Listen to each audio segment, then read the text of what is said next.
Assalamualaikum warahmatullahi wabarakatuh. Ya Allah, Alhamdulillah. Alhamdulillah ya Rabb. Alhamdulillahi Rabbil Alamin.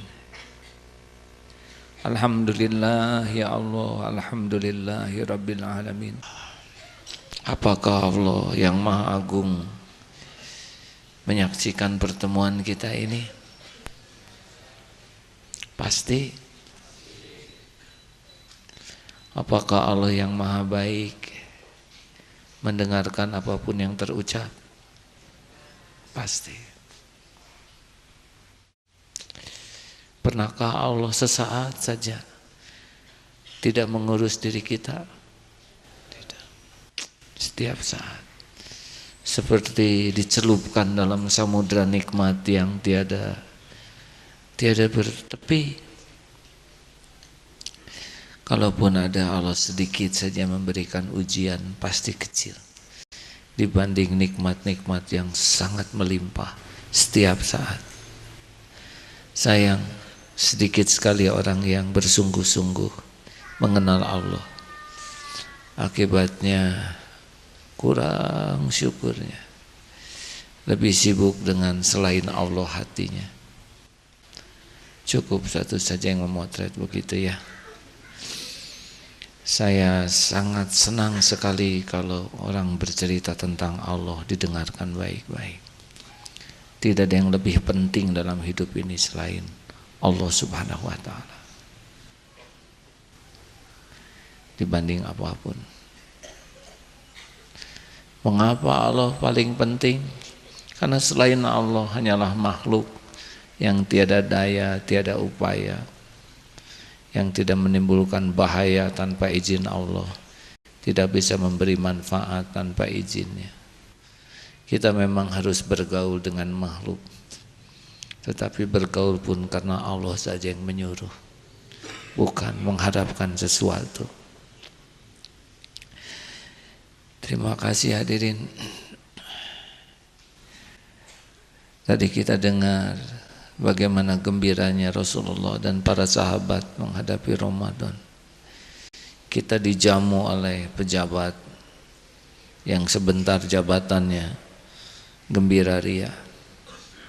Apalagi dijamu oleh penguasa langit dan bumi yang tidak terbatas kekayaannya, keagungannya. Harusnya sudah susah tidur sekarang nih. Saking gembiranya dan saking takutnya tidak ada umur. Karena ampunan Allah, jamuan Allah di bulan Ramadan, Masya Allah. Bagi siapapun yang yakin dengan janji Allah, pasti sangat berharap memasuki Ramadan. Yang amalan sunnah dicatatkan wajib. Yang wajib kita lakukan berlipat. Nafas di bulan Ramadan bisa jadi ibadah. Satu butir kurma sama dengan pahala saum seharian. Sebetulnya hebatnya pahala itu hanya untuk menunjukkan betapa senangnya Allah kepada hambanya yang beramal. Pahala saum itu sampai tidak bisa diperlihatkan pahalanya. Amal-amal yang lain ada hitungannya selain saum. Jadi sebetulnya kita melihat Ramadan itu seperti melihat, walaupun tidak boleh diibaratkan, seperti Allah tuh mau menyelamatkan luar biasa hambanya. Seperti orang yang masuk ke dalam lumpur, mau diraih, dibersihkan sebersih-bersihnya. Ya ayyuhalladzina amanu kutiba alaikumussyiyam kama kutiba 'alal ladzina min qablikum la'allakum tattaqun. Kita akan dijamu oleh Allah sehingga menjadi orang yang layak disebut ahli takwa. Hadis yang tadi, man shoma ramadhana imanan wahtisaban ghufira lahu ma taqaddama min dzambi. Ini pun luar biasa. Dosa lalu habis. Kalau dosa habis itu artinya tenang hati, jalan keluar ada, dijamu dengan rezeki yang tidak diduga-duga. Jadi harusnya otak kita sudah fokus nih. Kemarin kita lihat bagaimana persiapan Piala Eropa, semua siap-siap. Ada yang tidur siang demi Piala Eropa, yang dia tidak ngepek sama sekali dengan piala ini. Selain berefek kepada kesehatan dan mentalnya, serta rusaknya pahala kalau tidak hati-hati. Persiapan hanya untuk hiburan duniawi segitu hebatnya. Padahal dunia tidak ada apa-apanya, selesai sudah Piala Eropa. Tidak ada apa-apanya dan alhamdulillah tidak nonton saya. Walaupun 4-0 katanya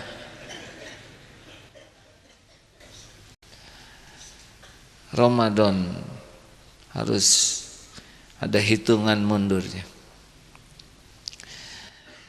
Tarhib Ramadan banyak. Ustadz sudah katakan ilmu, harta harus kita persiapkan, kesehatan harus kita persiapkan.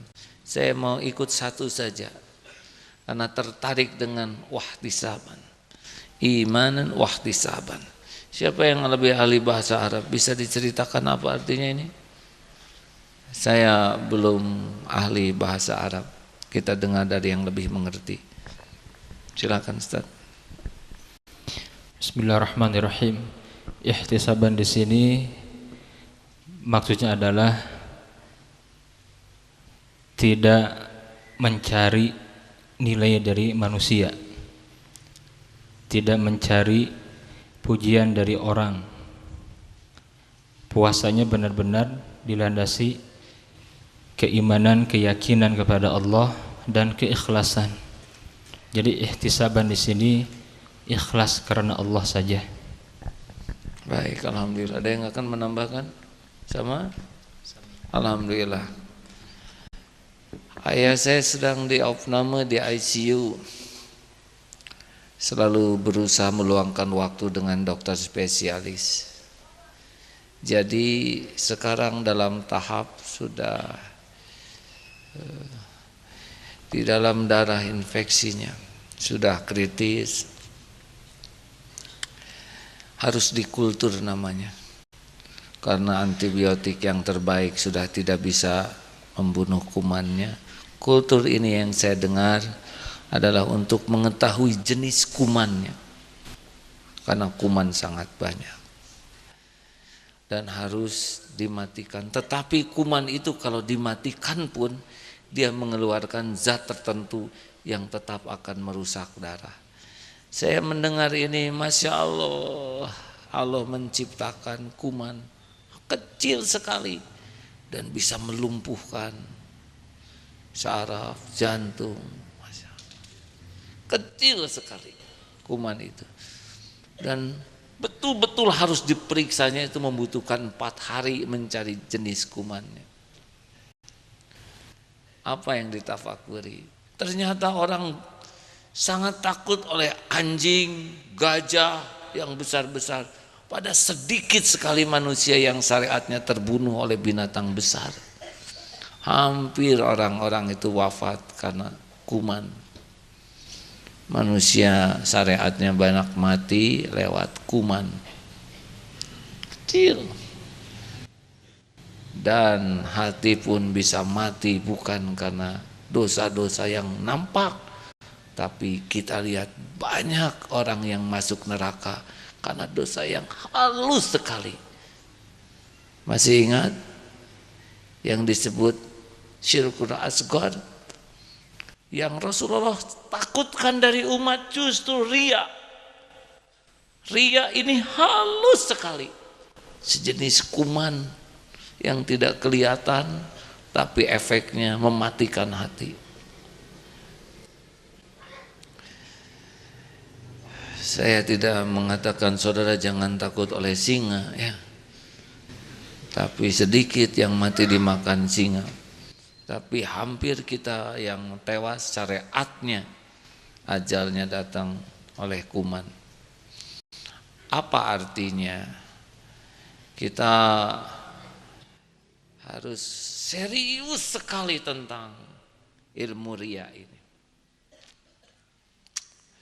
A'udzubillahi minasyaitonirrajim. Wa ma umiru illa liya'budullaha mukhlishina lahuddin. Jadi Allah memang tidak memerintahkan kita kecuali harus khalis, murni. Sejujurnya saya mengatakan ini dengan hati yang resah ya, pada saat bicara langsung terasa. Ini bukan berarti yang berbicara sudah mencapai tingkatan ini, tapi ini adalah cita-cita kita sama-sama ya. Jadi yang diceritakan ini adalah cita-cita saya, juga mudah-mudahan cita-cita saudara. Jadi keikhlasan itu harus menjadi prioritas penting dalam mujahadah kita. Karena sehebat apapun amal, mujahid terbunuh di medan perang, ketika diperiksa di sisi Allah, malaikat mencatatnya mati syahid. Tapi Allah tahu ini tidak syahid. Kenapa? Ternyata di lubuk hatinya tersembunyi keinginan dianggap sebagai pahlawan. Jadi yang membuat gagalnya ke sorga bukan kurang hebat perjuangannya, tapi di lubuk hatinya lebih menikmati penilaian makhluk daripada penilaian Allah. Ulama juga masuk neraka, qori masuk neraka, bukan kurang hebat dakwahnya, bukan kurang hebat hafalannya, tapi hatinya, lubuk hati itu ternyata ada kuman yang menyukai penilaian orang. Disebut ulama, disebut ustadz, yang mungkin nanti terasanya ketika hadirin sekalian telah hadir bersama kita Fuad, tiba-tiba dek ke hati karena kurang disebut haji. Maaf, jangan ya Fuad. Hadirin, marilah kita dengarkan ceramah Agim. Sudah datang Agim, silakan Agim ngomong. Tidak disebut ustadz, kiai, tiba-tiba mual melihat pembawa acara, menganggap tabligh ini gagal sebelum waktunya. Ini ceramah diatur secara tidak profesional. Berarti lebih suka dengan al-mukarram, almarhum. Ada yang merasa legit disebut. Hadirin telah hadir bersama kita, kiai yang kita tunggu-tunggu, idola, wah melambung. Padahal Allah Maha tahu. Orang muji karena ditutupin aib.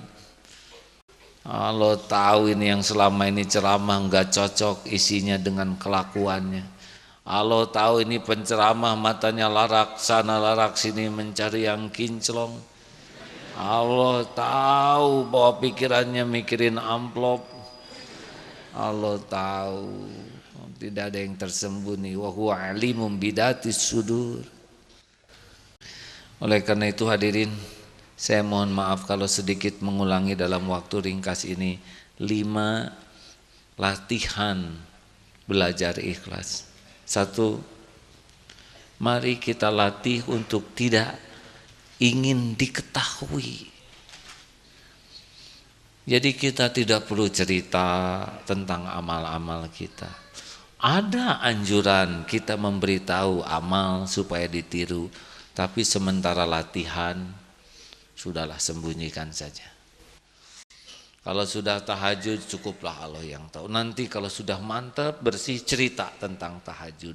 Tapi kita yakin aman, ini benar-benar ngajak orang. Untuk tahap mujahadah tidak usah segala diceritakan. Sedekah 2 juta sudah cukup ya. Kenapa 2000 saudara, rahasia sekali. Sebetulnya apa sih untungnya amal kita diketahui orang lain? Kita cerita, waktu saya umroh kemarin, benarkah cerita tentang umroh supaya orang semangat umroh atau supaya diketahui kita umroh? Itu ya pada waktu saya tahajud itu kan saya mulai bangunnya jam 1:30. Benarkah? Sebetulnya kan 2 kurang 5 itu. tapi ditarik jadi 1/2 supaya kelihatan lebih dalam. Dan sebetulnya 2/4 dia udah tidur lagi, tapi dia tidak cerita. Ini semuanya bau-baunya hanya bau pengumuman. Stop sekarang, latih rahasiakan, cukup. Allah tahu, cukup. Kalau orang lain tahu terserah Allah, tapi bukan saya yang memberitahu. Ini tahap awal, ya. Sekali lagi bukan terlarang menceritakan, tetapi untuk latihan, latihlah. Kalau nanti Allah menghendaki orang lain tahu, mudah bagi Allah bikin jalan. Tapi bukan kita yang pamer, Allah yang memamerkan. Latih, mulai sekarang tidak usah segala diceritakan. Kamu saum tidak? Saya nggak mau cerita. Itu udah cerita dia. Itu berlipat. Pura-pura tawadu, pura-pura ikhlas. Tapi saudara lihat aja hari ini hari apa, ya. Sama itu juga. Jangan suka nanya, kamu sudah hafal juz berapa? Berapa juz? Benarkah kita ingin mengetahui juz orang atau hanya pembuka? Saya 3 juz. Oh, tingkatkan ya. Waktu saya 3 juz juga saya memang pernah nggak semangat. Oh, pengumuman. Di dalam kitab Bukhari ya, benar kamu baca kitab Bukhari atau baru pas lihat hanya disebut kitab Bukhari supaya kita kelihatan ahli kitab. Maksudnya sudah baca kitab, tapi kita buat supaya dramatis. Ini teh apa-apaan? Ibadah gawat, termasuk yang biasa-biasa. Misalkan Heri Susanto, H.Susanto. Apa maksudnya? Itu ingin dianggap haji ya. Irawan Abdullah, Abdullah. Gak usah gitulah, itu udah pasti kita sibuk dengan penilaian orang. Saudaramu S1, S2, S3, kuliah dalam negeri, luar negeri, tahan pokoknya. Tahan aja, gak usah diceritakan, kecuali yang perlu kita sampaikan karena itu manfaat bagi kita, bagi orang. Selebihnya tahan, baik apalagi amal duniawi saja tahan. Kalau saudara punya gelar, kalau enggak perlu-perlu amat tahan. Enggak usah cerita. Ini maaf, ini namanya mujahadah, latihan ya. Karena selalu ingin kita tuh memamerkan diri kita. Ingin orang lain tahu kekayaan kita, ingin tahu pengalaman kita, ingin tahu keilmuan kita, ingin pamer kefasihannya. Pokoknya mau aja orang lain tahu. Bismillahirrahmanirrahim. Benar itu ngaji ingat ke Allah atau mau memamerkan suaranya, kelembutannya, panjang nafasnya? Ini pamer. Mungkin orang, oh bagus ya. Terus gimana? Apa jadi pahala? Belum tentu. Memang tujuan kita orang ngangguk-ngangguk dan oleh Allah diangguk-anggukan orang dan kita puas ngangguk semua nih. Terus gimana? Udah ngangguk ya sudah. Tidak perlu kita ingin orang lain serba tahu. Tahan sekuat-kuatnya. Kecuali yang terbaik kalau kita sampaikan. Hal apapun. Udahlah, kita harus mulai puas hanya Allah yang tahu. Ini tidak mudah hadirin. Tahap awal ini. 2. Yang kedua latihannya adalah, kalau yang tadi dalilnya apa ya? Wallahu khabirum bima ta'malun. Ya. Karena Allah Maha mengetahui apapun yang kamu lakukan, cukup. 2, mujahadahnya, riadohnya, jangan ingin dilihat orang. Mulai tes sekarang kita, periksa. Ada orang dengan tidak ada orang, beda atau tidak? Kalau ada perbedaan, ada orang, tidak ada orang, berarti kita dia nih. Azan. Ada calon mertua dengan tidak ada, efeknya apa? Kalau lebih merdu, lebih panjang nafasnya, tapi tidak ada calon, ringkas, padat. Sholat di belakang ada orang yang kita segani, Allahu Akbar. Tapi kalau sendiri Allahu Akbar. Ini serius hadirin. Saya mohon maaf kalau cerita ini usang. Pernah nonton di salah satu channel TV di Malaysia, menarik, ustadznya mengatakan begini, tapi ini realistis. Ibu-ibu sedang sholat duha, telepon bunyi, diangkat oleh anaknya. Ibu ikut konsentrasi. Nah, ibu sedang apa? Ibu bahagia. Sedang duha, ini anak berbakti ya. Bahagia karena yang nelpon jadi tahu beliau sedang duha. Salat menjadi lebih riang. Allah Maha tahu ini bahwa dia tuh lebih nikmat disukai oleh yang nelpon daripada cukup hanya Allah yang tahu. Takdirnya suatu saat asar 5:30, telepon bunyi, kering, panik si ibu. Diangkat oleh anak yang sama. Ibu sedang apa? Sedang asar, langsung mendidih. Dendam itu kepada anaknya. Selama sholat merencanakan untuk ngamuk kepada anaknya, mempermalukan ibu gitu. Jadi dia lebih takut diketahui orang sholat asar 5:30 daripada takut oleh Allah. Periksa di rumah untuk hal-hal duniawi juga, yang nyapu. Kalau ada pasangan hidupnya rapi, kalau tidak ada suami tidak rapi-rapi. Untuk siapa? Termasuk pesantren. Mau ada kunjungan, rapi-rapi. Mau apa kunjungan rapi-rapi? Rapi-rapi itu ibadah. Ada kunjungan, tidak ada kunjungan, Allah selalu mengunjungi dengan tatapannya. Hati-hati hadirin. Ibu-ibu, sebaiknya tahajud sendirian. Karena nangis itu bisa merusak keikhlasan. Nangis. Tiba-tiba ada yang dengar, ada yang bangun. Dilama-lama dan air mata dibiarkan berbekas. Ada keindahan. Bu sedang apa? Enggak apa-apa. Padahal air mata itu kalau jujur ya, sedihnya hanya 2 tetes, yang membuat agak banyak tuh menguap hadirinnya. Jadi yang membuat mengalir tuh uap, tapi dipertahankan demi acting ini. Ini serius hadirin. Termasuk yang suka muhasabah. Ya Allah. Allah. Kalau sendirian Allahu Akbar, Rabbana atina fid dunya hasanah. Kenapa banyak orang dia jadi sedih? Kalau sendirian dia enggak pernah keluar air matanya. Kenapa? Allah, ya Allah. Kalau sendirian enggak. Padahal yang asli air mata tuh pada waktu sendirian tuh. Harusnya lebih deras, lebih syahdu.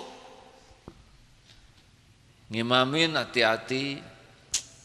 Sedekah dilihat oleh teman, keluar tuh yang 10 ribuan. Nggak ada siapa-siapa, 500 tuh. Nah, belenterangnya juga dia tutup. Cemas. Terus ngapain kita begitu ya? Tidak harus semuanya tidak kelihatan. Yang wajar kelihatan ya kelihatan saja. Ke masjid tiba-tiba dia tiarap. Wah, ini enggak normal hadirin. Normal saja ya.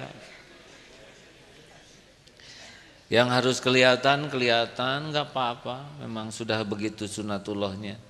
Tetapi yang bisa kita sembunyikan cukuplah Allah yang tahu. Bagaimana kalau kita beramal lalu orang lihat dan kita merasa, oh hati saya udah belok nih. Gini caranya ya. Kita sholat sunnah, di belakang ada orang. Itu enggak mudah tuh. Ruku akan lebih lama. Sujud juga tenang, sudah cukup nih. Udah agak lama, cukup Allah. Tenang, doanya harus tertib, berbik, tenang, jangan terlalu cepat, menggenak nanti ya. Allah, ya cukup nih. Itu ada yang begitu tuh. Saudara pasti mau nyeletuk ya. Saya tahu yang pengalaman gitu kan. Kalau iya gimana? Saudara puas? Saudara puas?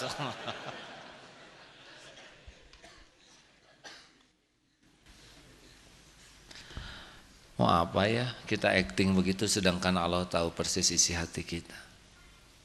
Kalau kita diketahui orang dan merasa ini saya loncat nih hati, maka ketika tidak ada orang sholat sunnah di tempat yang tersembunyi, tebus tuh, sing bagus, sing panjang ayatnya, sing lama sujudnya, dan puas dengan Allah. Ya, saudara sedekah 10.000, kerasa sekali. Ini saya ria nih, ada orang 50.000 ada cari uang lebih banyak, sembunyi, ya Allah 100.000 only you, masukin, sing puas nih.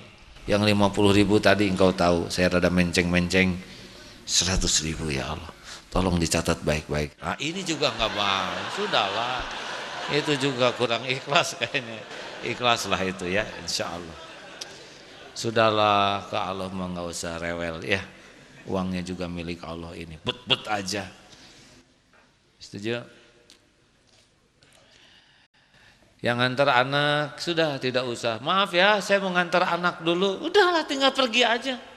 Kenapa semua orang harus tahu? Karena di hatinya ingin kelihatan. Ini bapak baik, ini bapak rajin ngantar anak. Helm sengaja dibuka, itu kacanya supaya. Maaf Pak, saya ngantar dulu ya. Nah nggak usah pengumuman juga udah tahu anak ngedaplok di belakang. Dasar penegasan rianya. Latih dah, tutup helm, pergi. Sing puas Allah yang ngelihat, ya.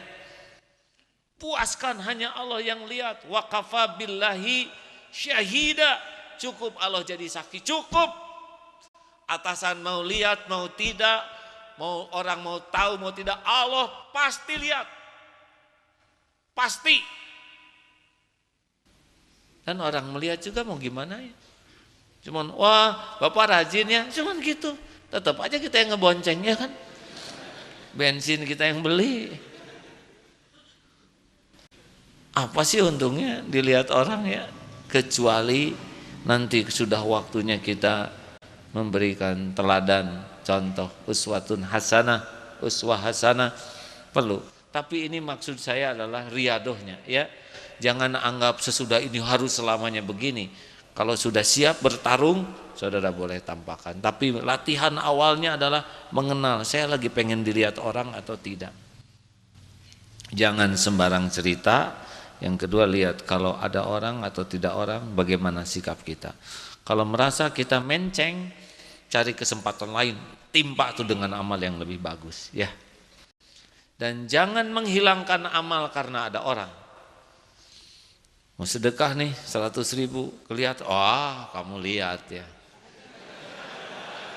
cilaka saya nih, saya jadi nggak ikhlas. Maaf ya Allah, masukin mungkin 1.000 tuh ikhlas, jangan. Mengapa? Karena gini, kalau kita udah masuk mungkin ada cacatnya, tapi ditobatin, insya Allah ada juga tulusnya ya. Tapi kalau enggak ada amal, enggak ada sama sekali amalnya. Jadi jangan meninggalkan amal karena takut ria. Kalau amal itu wajib apalagi.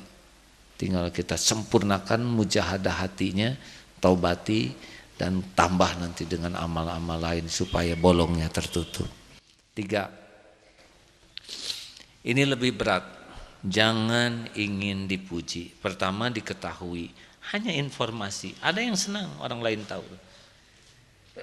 Mau saja pamer segala hal, asal orang tahu dia gembira. Padahal enggak, orang belum suka. Pulang dari Mekah nih, saya sholat di sebelah sini nih ya. Nah ini dekat Najan. Nah saya waktu itu di sini nih. Dan kata orang itu nanya ya. Selain enggak nanya, enggak tertarik, dan dia juga enggak bawa oleh-oleh, jadi enggak ada efek sama sekali. Dua, jangan ingin dilihat. Wa kafa billahi syahida. Surat apa? An-Nisa 79 ya. Yang ketiga, jangan ingin dipuji. Nah, ini udah lebih enak karena kita memang pengen dipuji. Ini software ini Allah yang masang loh pada diri kita. Kita juga nggak tahu kenapa jadi pujian begini. Benar?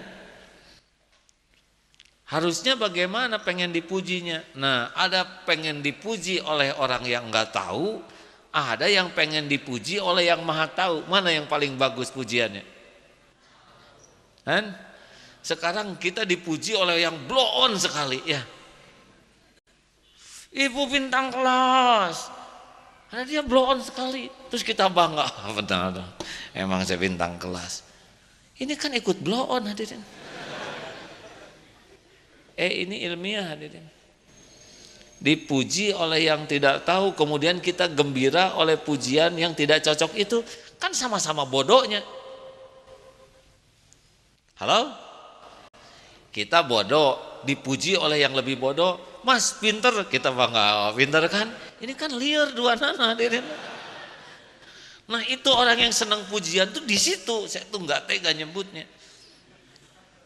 Error kita ini, karena kita tahu orang tuh muji kita karena nggak tahu siapa kita. Iya kan? Celakanya kita tuh lebih menikmati sesuatu yang tidak cocok dengan keadaan, tapi cocok dengan nafsu. Nafsu kita kan ingin dipuji. Standar lah, pengen disebut cakep, pengen disebut keren, kaya, pinter, dan itu tuh benar-benar memperbudak hidup kita. Kenapa saudara banyak cicilan? Banyaknya kita kan nyicil demi disebut gaya, walaupun tidak seluruh. Saudara jangan tersinggung ya. Kalau tersinggung berarti iya. Demi dianggap orang itu bisa habis-habisan Pak.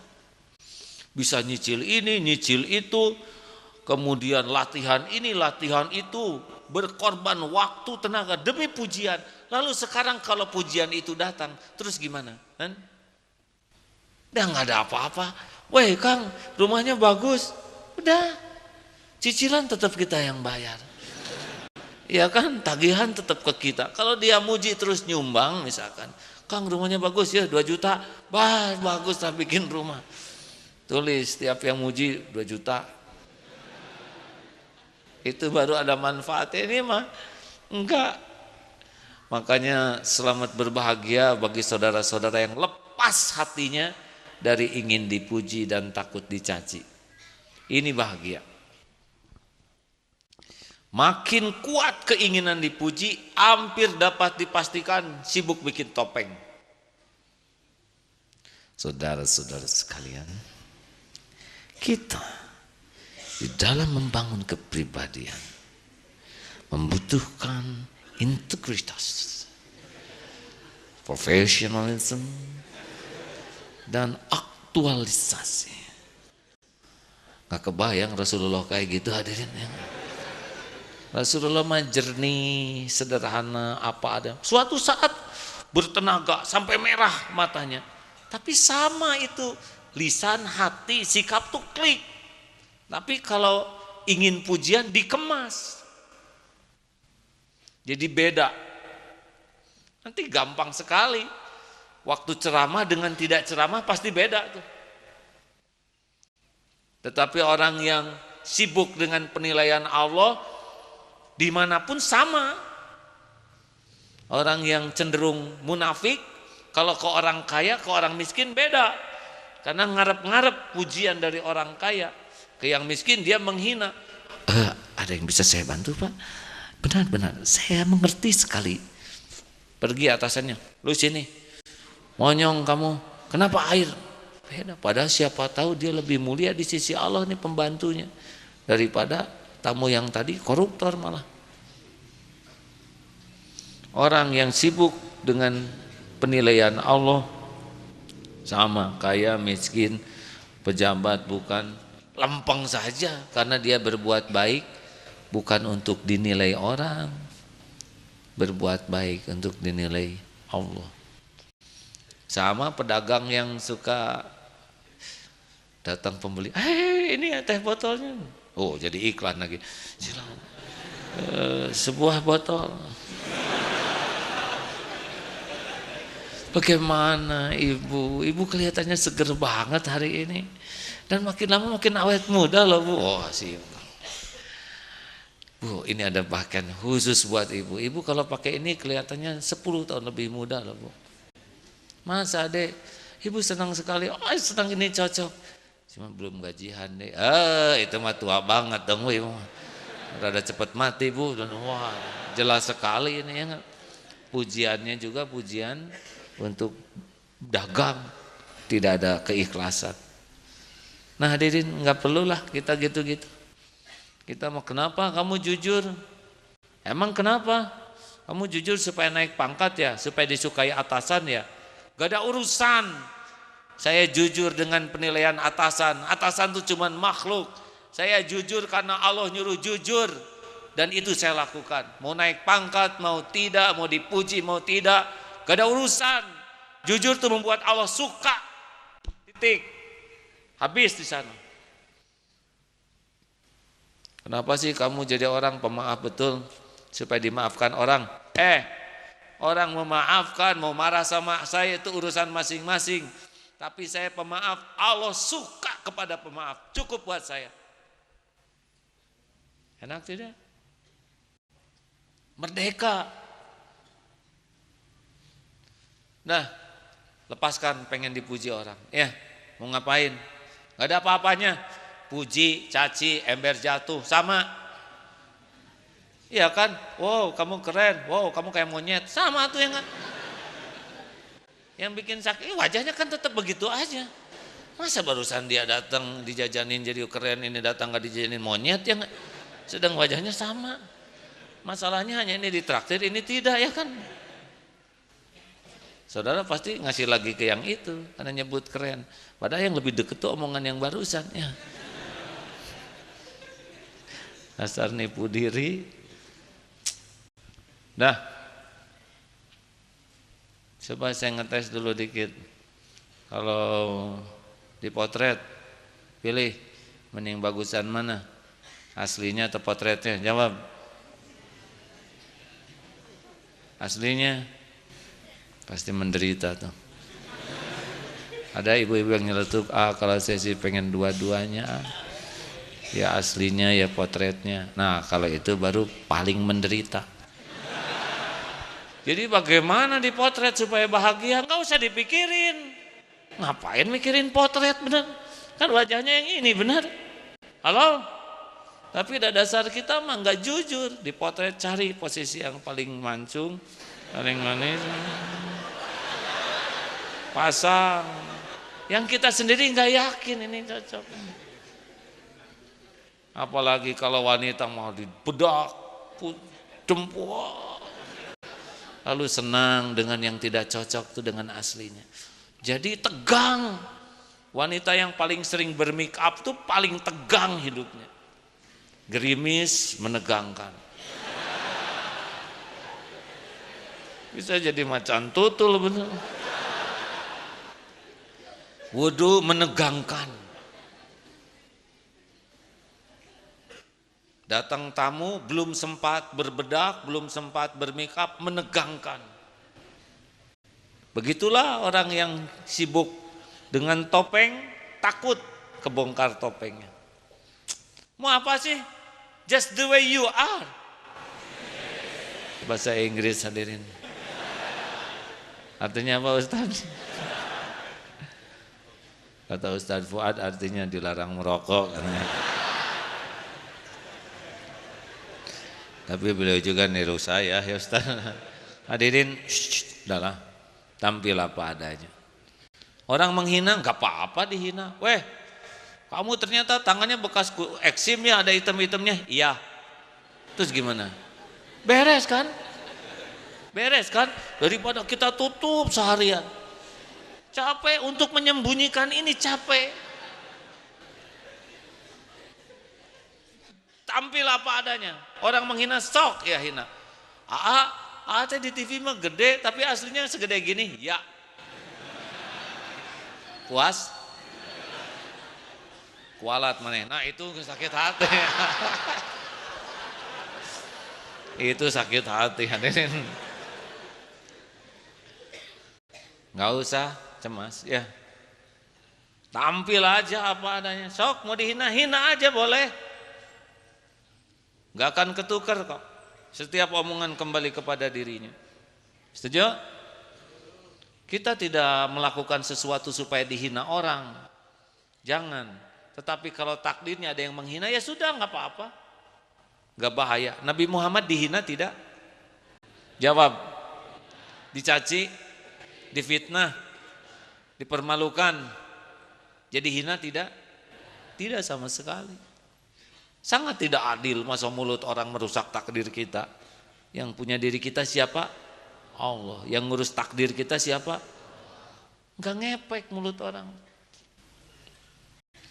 Saudara mau tahu rahasianya supaya rada kuat dihina orang? Mau tahu tidak? Mungkin saudara belum nyobain ya. Tapi siapa tahu nanti dikasih episode ini ya. Nih, dulu-dulu memang gak keluar ilmu ini akhir-akhir ini saja keluarnya. Jawabannya gini kalau dihina orang ya. Siapa yang menciptakan kita? Jawab. Yang menghidupkan kita siapa? Yang menjamin rizki kita. Yang mengangkat derajat siapa? Yang menutupi aib. Yang bisa menghapuskan dosa siapa? Yang memberikan ketenangan di hati kita, yang bisa mengampuni semua dosa, yang membagi pahala, yang memberi husnul khotimah siapa? Yang bisa menolak bala dan fitnah, yang punya sorga. Kalau semua karunia hanya milik Allah, ngapain capek-capek mikirin mulut orang? Nggak ada kerjaan. Kalau Rasulullah dihina sakit hati mau pasti nggak jadi dakwahnya ya kan? Aduh dihina, nggak mungkin. Benar tidak? Kalau para mujahid sibuk dengan perasaan sakit hati, nggak jadi itu dakwahnya. Perih. Saya mau daik dakwah nyeri. Bagaimana? Mungkinkah begitu?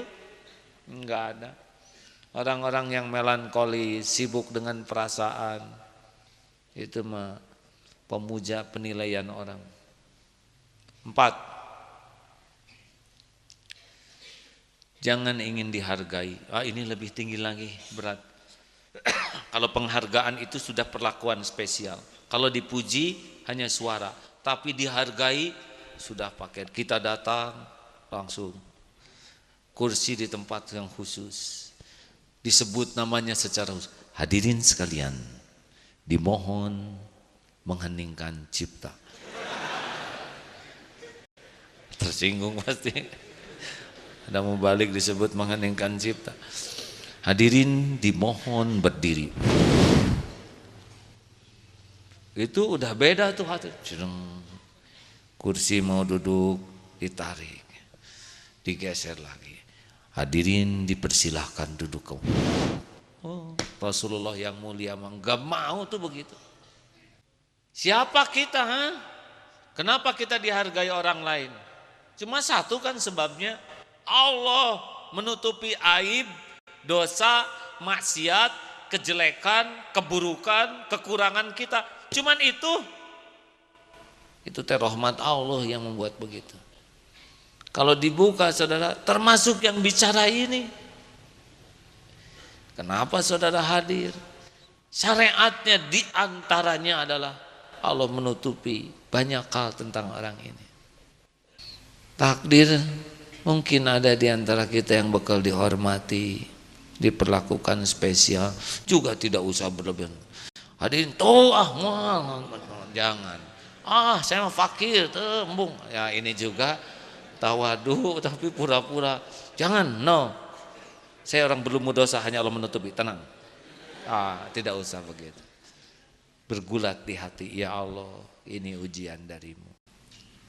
Enak memang hadirin diperlakukan khusus tuh oleh nafsu mah enak. Sejujurnya pernah melalui sebuah takdir seperti ini dan aduh kalau lupa mah udah ngapung aja, kaki tuh nggak napak. Pengawalan polisi, pintu dibuka, didadahin. Ini kalau tidak hati-hati mah rusak nih.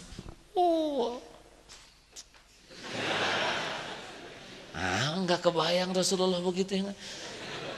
Kebayang tidak Rasulullah kan? Dada dina onta. Tidak, nama maaf saya minta ampun kepada Allah, tapi tidak terbayang lah. Yang terbayang Rasul pasti menghormati sahabatnya. Tapi tidak ada sejenis kebanggaan, dikagumi orang. Bahkan perang Hunain yang kita dengar 10.000 pasukan terbesar dan dicari Rasulullah tidak di paling depan, tidak di unta yang hebat, tidak di kuda yang perkasa, tapi duduk di atas keledai dengan pelana yang amat sederhana dan merunduk sampai keningnya mau menyentuh punggung keledai. Itu panglima terbesar, orang yang paling dihormati, penakluk, enggak ada jumawanya. Masya Allah, siapa kita ya? Mau petantang petenteng apa kita ini? Makanya kita harus terus belajar tentang ketawaduan Rasulullah, para sahabat. Malu nanti. Saya minta maaf kepada saudara-saudara yang pernah melihat beberapa episode masa lalu saya ya. Udah jangan ditonton lagi, infotainment udah selesai ya. Sepedanya udah nggak ada sekarang. Motor-motor itu sebetulnya bukan motor gede dulu tuh, motornya sedang, sayang kecil jadi moge yang dan sebetulnya sengsara tuh naik motor itu teh Pak. Kalau jatuh susah bangun lagi ya, udahlah hanya demi gaya, nauzubillah, astagfirullahaladzim. Udahlah sekarang mah jangan menikmati perlakuan spesial, nagih itu. Nanti ada yang namanya post power syndrome. Tahu post power syndrome? Yang biasa diangkat, tiba-tiba oleh Allah nggak diangkat. Koleang. Dia merasa waktu ke masjid dia sebagai atasan, dihargai. Sekarang tidak jadi jabatan, nggak ke masjid. Dan nggak enak ada atasan yang lain. Ini kan udah kehilangan kerinduan, dihormati, nggak ada. Dia sampai nggak mau ibadah. Nggak boleh gitu. Khalid bin Walid yang saya pahami beliau panglima, nampak bahaya bagi umat maupun pada dirinya sudah lebih mengagumi dari kadar yang wajar. Basyiroh, pandangan hati Amirul Mukminin waktu itu sudah diturunkan saja jadi prajurit biasa. Tapi maaf yang saya pahami ya dari sejarah, beliau nerima saja karena berjuang lillahi ta'ala tuh nggak kenal pangkat, jabatan, kelompok, asal di jalan Allah jalan. Hati-hati calon kepala daerah, apalagi kalau sudah diangkat jadi duta besar yang berkuasa penuh. Dia nggak berkuasa kepada perutnya sendiri, dia mules juga nggak berkuasa ya nggak. Kemana Pak Duta Besar? Sedang di WC. Dia tidak berkuasa atas mulesnya sendiri. Di mana Pak Duta Besar? Sedang kecapean. Berarti dia tidak berkuasa terhadap dirinya, ya. Makanya kalaupun nanti disebut duta besar yang berkuasa penuh, istighfar, astagfirullahaladzim. Kuasa apa? Ini aja dari tadi kekerbekan lapar ya. Sampai kunang-kunang ini lapar, lemah. Hati-hati Presiden Mesir yang sekarang, semoga Allah merahmati beliau, nggak bisa dihalangi ya takdir tuh.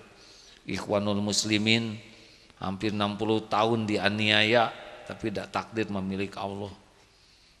Sekarang jadi presiden, satu keluarga hafal Quran.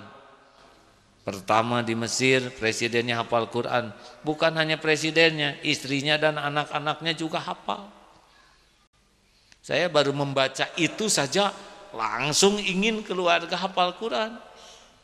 Hebat tuh pahalanya buat beliau juga tuh.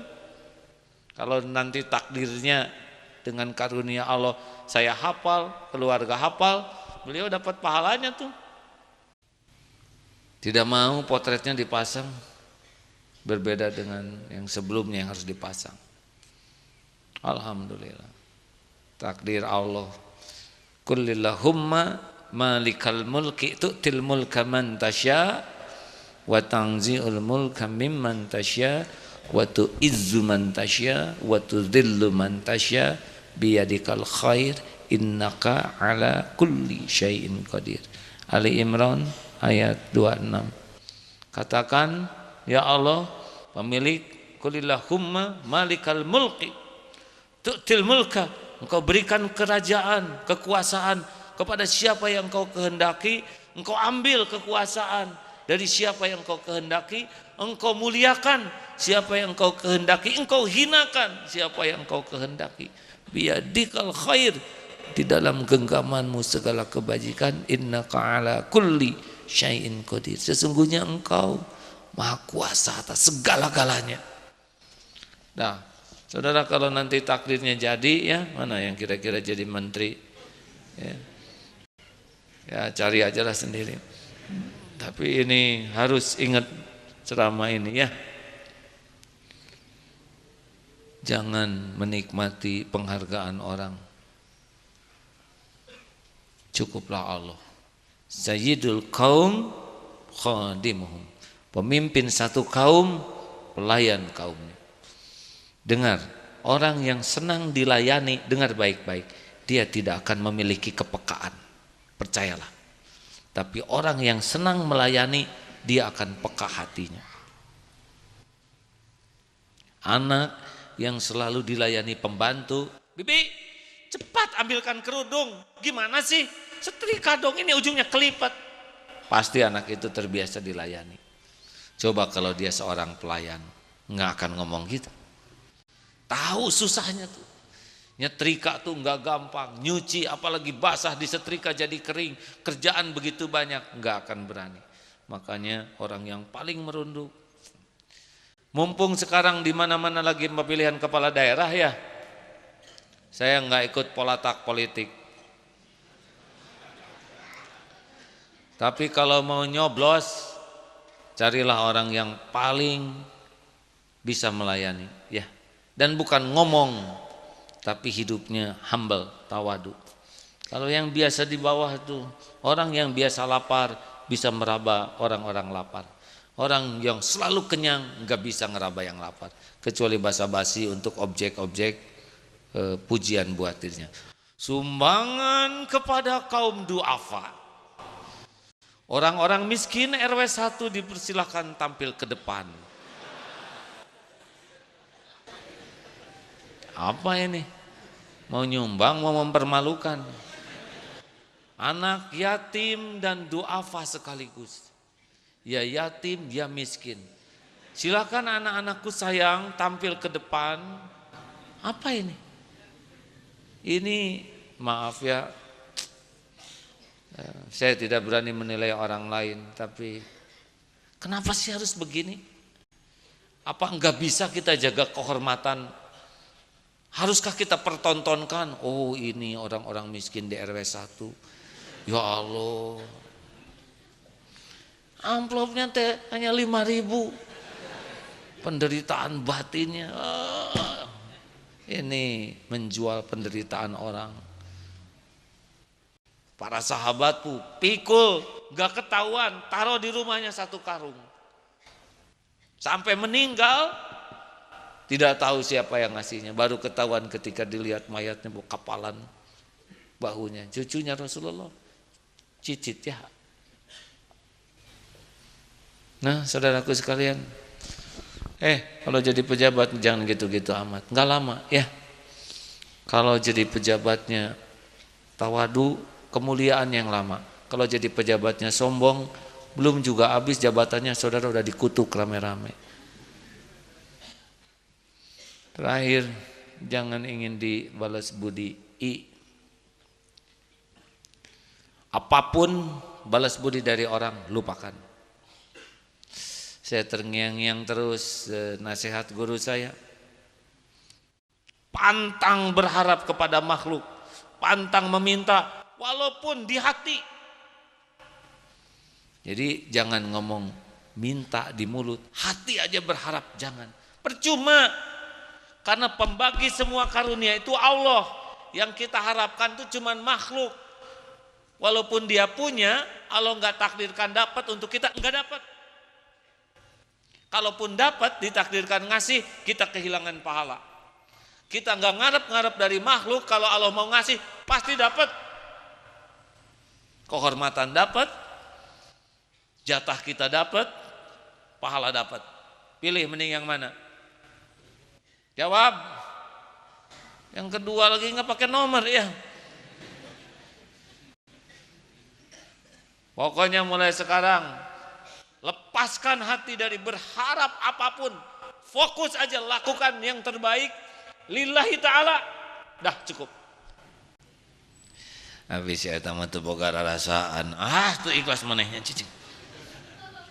Saya tak ikhlas. Dari wajahnya mah enggak ya enggak. Saya ikhlas ngentong gitu-gitu teuing teu ikhlas. Demi Allah saya ikhlas. Ikhlas Miftahuddin. Oh, kalau nama yang apa-apa. Hadirin, mau bahagia, lupakan apapun yang kita lakukan, cukuplah Allah yang tahu. Wa kafa billahi syahida. Allah pasti lihat kok. Allah pasti menghitung, pasti. Jangankan yang dilakukan, wa in tubdu ma fi anfusikum aw tukhfuhu yuhasibukum bihillah. Yang tersembunyi di sini aja ada hisabnya. Mungkin di sana ya ihtisaban itu ya, ihtisaban itu. Jadi mari latihan menghadapi Ramadan sekarang. Just say goodbye to anybody. Ada yang ngerti artinya hadirin? Say goodbye in your heart. Itu teh gaya bahasa Inggris teh. Kelihatannya kita seperti gaya bahasa Inggris ya. Padahal orang Inggris aja nggak gitu-gitu amat hadirin. Di sana anak-anak gelandangan juga bahasa Inggris. Saudara, kita harus berterima kasih ke orang. Oh, semua lihat ke sana yang. Sudahlah, dan akan menolong, sudah lihat sini saja. Dengar, kita harus berterima kasih. Kita harus balas budi, karena itu bagian dari perintah Allah bersyukur. Asykarukum lillah, asykarukum linnas. Orang yang paling bersyukur kepada Allah adalah yang paling berterima kasih kepada manusia. Tapi kita jangan ngarep-ngarep orang lain berterima kasih. Balas budi, cukup lakukan aja. Gak ketukar. Tidak akan lupa Allah kepada hambanya. Ya, mau bahagia, lupakanlah semua kebaikan kita. Fokus aja melakukan yang terbaik. Perlukah kita melakukan sesuatu supaya orang lain nolong kita? Enggak perlu. Asal Allah nerima aja amal kita udah cukup. Karena hati itu enggak bisa dibulak-balik oleh kita. Kita mati-matian membuat puisi agar dia jatuh cinta, dan benar dia jatuh cinta kepada sahabat kita. Itu lebih nelangsa. Allah teh nggak salah alamat gitu. Oh, nggak mungkin salah ya. Saudara yang salah berharap ya. Lillahi ta'ala lakukan, dah cukup. Lempeng. Makin putus harapan dari makhluk untuk kepentingan pribadi. Wa may yatawakkal 'ala Allah fahuwa hasbuh. Akan dicukupi oleh Allah. Yakin. Silakan.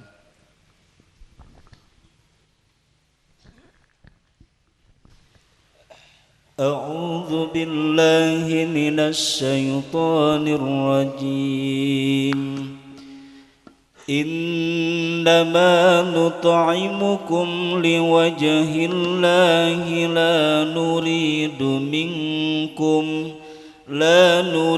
منكم جزاء ولا شكورا. Sambil mereka berkata, sesungguhnya kami memberi makanan kepadamu hanyalah karena mengharapkan keridhaan Allah. kami tidak mengharapkan balasan dan terima kasih darimu. Al-Insan ayat 9. Apalagi dalam dakwah, ya, lakukan saja. Ditakdirkan bisa berdakwah saja sudah karunia yang sangat besar. Kalau imbalan uang nggak ada apa-apanya dibanding dengan pahala yang Allah berikan. Mari sahabatku sekalian, kita latih untuk tidak ingin diketahui amal-amal kita kecuali yang memang lebih baik untuk diketahui. Latih untuk tidak dilihat kecuali yang memang akan menjadi utama dilihat. Latih untuk tidak ingin dipuji, kalaupun dipuji berdoalah kepada Allah semoga kita lebih baik dari yang dipujikan, dan kalau tidak cocok mudah-mudahan tidak jadi dosa bagi kita. Yang keempat, lepaskanlah kerinduan diperlakukan spesial, lakukan saja yang terbaik. Dan yang kelima, berputus harapanlah dari balas budi orang, cukuplah dari Allah. Wa kafa billahi syahida, hasbunallahu wa ni'mal wakil, ni'mal maula wa ni'man nasir. Hadirin terima kasih. Al-Fatihah. A'udzu billahi minasy syaithanir rajim. Bismillahirrahmanirrahim. Alhamdulillahi rabbil alamin. Ar-Rahmanir Rahim. Maliki yaumiddin. Iyyaka na'budu wa iyyaka nasta'in.